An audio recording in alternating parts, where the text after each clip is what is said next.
Comment ils vont? Vous êtes prêts pour le retour de la F1, les gars? Moi, je suis comme un fou, là. Vous vous rendez compte? Ça reprend. Lewis, les rookies, la pluie, 8 écuries avec des nouveaux pilotes. On peut plus. Ce week-end, c'est le Grand Prix d'Australie, c'est la reprise. On va enfin avoir des réponses sur la perf. Lewis fait sa première avec Ferrari. On pourrait avoir une course agitée. Avant le premier Grand Prix de cette saison incroyable, on a pas mal de choses à se raconter.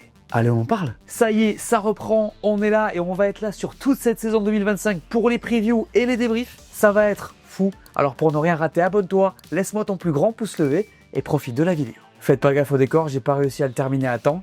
Ce sera le cas pour le débrief. Bonne reprise à tout le monde.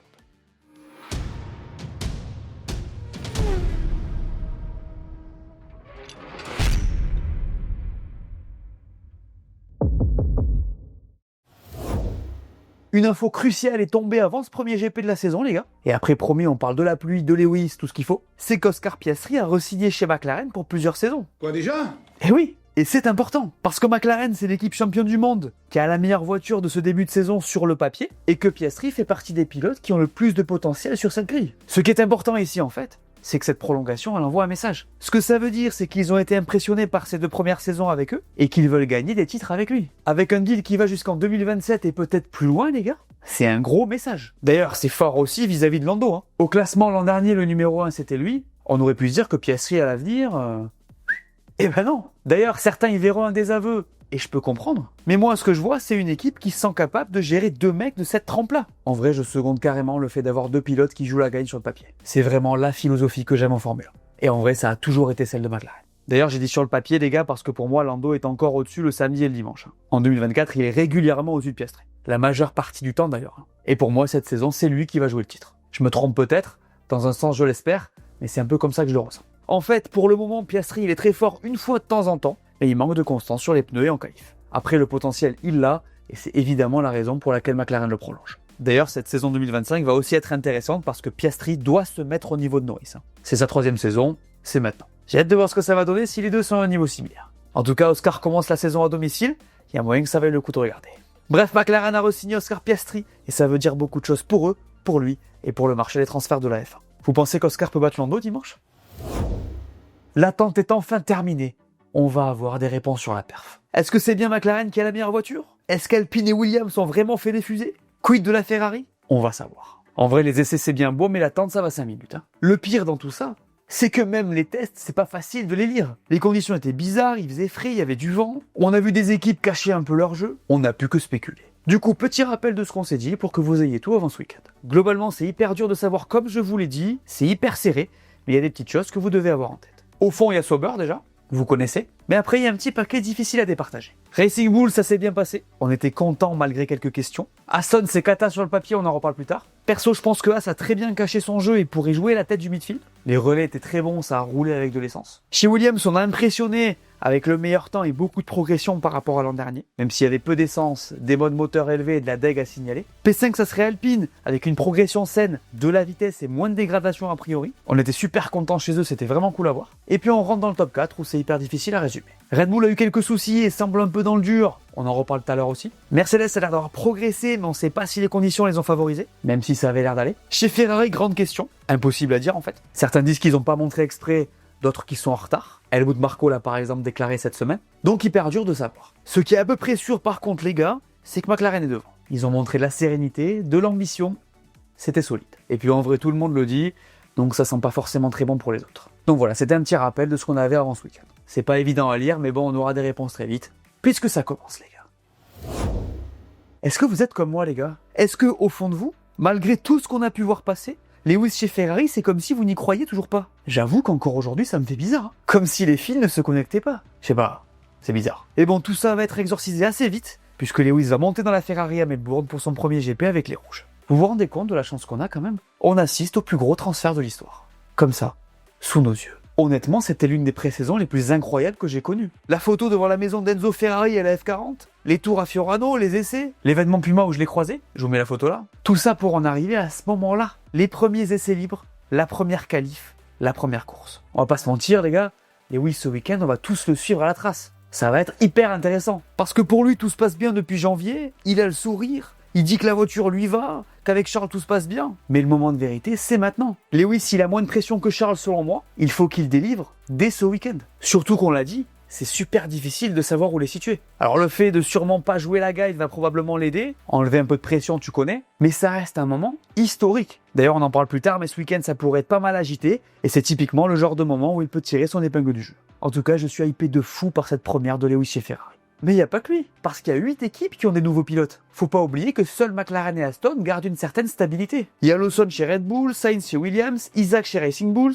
un nouveau duo chez Sauber, Ocon et Berman chez Haas, Antonelli chez Mercedes, Doohan chez Alpine, même si on en parle dans la partie suivante. C'est une folie ce qui va se passer en 2025. Et dès ce Grand Prix d'Australie, on va pas savoir où donner de la tête. Il y a 1000 questions, les gars. Comment les rookies vont s'en sortir? Antonelli, j'ai vraiment hâte de voir ce qu'il va donner dans cette Merco qui a l'air pas trop mal. Isaac, n'en parlons pas. Et ça va être fou de voir ce que les non-rookies vont apporter à leurs nouvelles équipes. Esteban d'abord, Sainz, que va faire Lawson face à Max? C'est une recette incroyable. Cette grille n'a rien à voir avec celle de l'an dernier. C'est une folie. Vous êtes hypé comment sur les nouveaux pilotes avant cette course à Melbourne?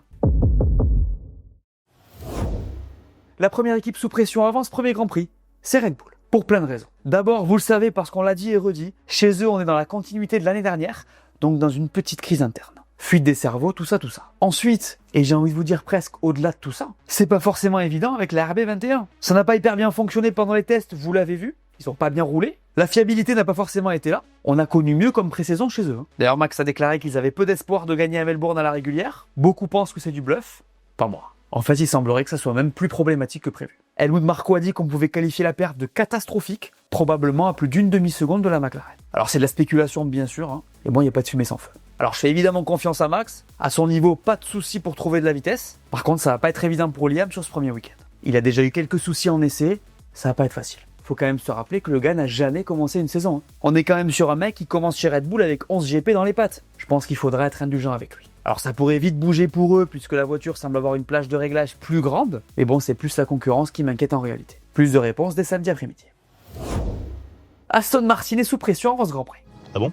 Un peu oui. Je vais pas y aller par 4 chemins, en fait on sait pas où est Aston dans la hiérarchie, mais disons que ça sent pas très bon.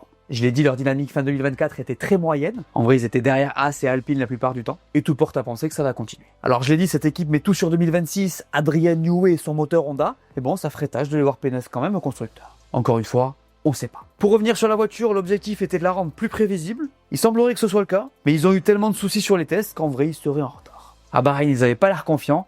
Et en vrai, on saura à Melbourne. Après, ils seront peut-être revigorés par l'arrivée d'Adrian Newey qui a commencé chez eux, je vous le rappelle. Bref, Aston, ça pourrait être très dur. Sous pression aussi, Jack Doohan. Normal, puisqu'il pourrait perdre son baquet. Là, ça pique. Ce qui est fou dans son cas, c'est que sa voiture a l'air de super bien marcher, mais que lui pourrait bientôt ne plus la piloter. Pourquoi? Un prénom Franco, un nom Colapinto. L'Argentin pilote de réserve de l'équipe qui serait sur le point de prendre son baquet chez Alpine. Parce que vitesse, mais surtout parce que business. Vous connaissez la chanson, Formula One, les sponsors, le marché sud-américain, tout ça. Après, très honnêtement, perso l'un ou l'autre, pour moi ça change pas grand chose, j'espère juste que la voiture va bien marcher. Donc voilà, c'est assez simple, Il y a un pilote qui a ce genre d'épée de Damoclès au-dessus de la tête, c'est Jack Doohan. Pas d'autre choix donc pour lui que de performer en Australie. Vous pensiez vraiment que vous alliez couper à Jean-Michel Prédiction là? Vous vous êtes dit le mec il a un décor en construction, il va pas faire de prédiction? Vous avez complètement perdu la tête. Jean-Mi est là plus que jamais. Et cette saison, encore une fois, on va se régaler. D'ailleurs, j'en ai une belle pour ce week-end, et c'est juste après le sponsor de cette vidéo. Le partenaire de cette vidéo, comme d'habitude, c'est Winamax. Et aujourd'hui, Jean-Michel Prédiction te propose tout simplement la meilleure offre qui existe sur la F1 en France. Winamax et Jean-Michel Prédiction, maintenant tu connais l'offre spéciale. Tu cliques sur le lien, tu fais ton premier dépôt, et c'est là que la régalade arrive. Ce dépôt sera instantanément doublé en pari gratuit, et Winamax t'offre 10 € en plus en cash. Donc par exemple, si tu déposes 20 €, tu auras 40 balles en pari gratuit plus 10 € offerts par Winamax, ce qui fait 50 € pour parier. Sur la F1, le foot, le tennis, ce que tu veux. Le dépôt c'est 15 € minimum par carte de crédit. Vous l'aurez compris, ça aide beaucoup la chaîne, donc pour ceux qui avaient envie de parier et qui se sont inscrits, merci beaucoup. Et évidemment, je vous mets tous les liens en description. Et ce week-end, les gars, je sens qu'on va avoir une maxi surprise. C'est le retour aux affaires, il va pleuvoir. Je sais pas, je sens qu'il va se passer quelque chose. Et au-delà d'une surprise, les gars, je vois une première. Et oui, messieurs, dames, dès son premier Grand Prix, Andrea Kimi Antonelli va monter sur le podium. Qu'est-ce qu'il raconte? Vous l'aurez entendu ici en premier. Les codes, c'est comment? Alors, pour la victoire, ça part sur Lando, c'est assez clair. Suivent Max, Charles et Lewis. Pour le podium, la cote de piècerie est assez intéressante. À noter que les bookmakers boutent pas mal les Mercedes. Je te rappelle que si t'es pas majeur, tu n'es pas concerné, et que pour gagner de l'argent, le mieux c'est de trouver un travail. Tu me fais ta prédiction? On ajoute une partie dans la preview, les gars. Chaque semaine, je vous raconte une histoire marquante d'un GP qui s'est passé sur un circuit où on se rend. On commence donc avec le Grand Prix d'Australie. L'histoire de la F1 est remplie de finales à suspense, mais celle de 86, elle défie toutes les lois du destin. Une saison haletante, 3 prétendants au titre, une seule course pour les départager, et un final complètement fou qui a brisé un rêve et en a exaucé un autre. Bienvenue à Adélaïde pour le Grand Prix d'Australie 86. Nigel Mansell est en position idéale. Il est en pole et il n'a besoin que d'une 3e place pour être sacré champion du monde. Son coéquipier chez Williams, Nelson Piquet et Alain Prost, dans une McLaren en manque de puissance, sont ses rivaux. Mais dès le premier tour, Mansell perd sa place et glisse en 4e position. Il ne panique pas. Rapidement, il reprend la 3e place, la position qui lui assurerait enfin ce titre tant convoité. Mais Alain Prost, lui, est en mission.